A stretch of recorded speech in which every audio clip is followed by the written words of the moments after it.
In today's video, I'm going to teach you how to build a task manager in Notion. Whether you're looking to increase productivity or simply organize your tasks more efficiently, Notion offers a flexible platform to create a customized system tailored to your needs. Over the next few minutes, we'll walk through setting up a basic task management system from scratch. First, let's open up Notion. If you haven't created an account yet, you'll need to do that before we proceed. But for now, I'll assume you already have access. When you're logged in, you'll be greeted by your dashboard, which might already contain some projects or notes you've been working on. Our goal today is to add to this by creating a dedicated task manager. Next, we'll create a new page. You'll find the option to do this in the sidebar, usually by clicking a button that says Add a Page or similar. Once you've created this new page, go ahead and give it a meaningful name, like Task Manager. Choosing a clear name helps keep everything organized and easy to find later.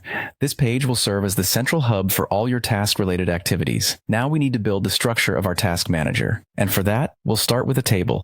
Click inside your new page and type the / key.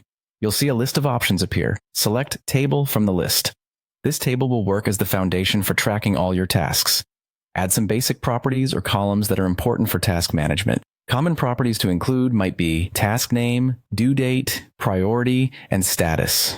These will let you easily sort and filter tasks later. Speaking of sorting and filtering, our next step is to enhance our table with filters and sorts. Click on the table tools, typically found at the top or side of your table, and choose to add a filter. For instance, you might want to display only tasks that are due this week, or perhaps those marked as high priority. Similarly, sorting can be instrumental in organizing tasks by due date or priority, so be sure to select the most helpful sorting criteria for your workflow. With the basics in place, it's time to add different views to make task management even more efficient. Why have just one way of looking at your tasks, right? You can add different views such as a calendar view to see tasks date-wise, or a board view that helps with visualizing tasks in a Kanban style.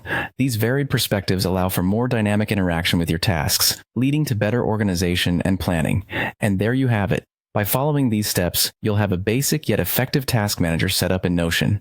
You can now begin adding tasks, making modifications, and optimizing it to suit your workflow precisely. Give yourself a pat on the back for taking control of your productivity and watch as your efficiency soars.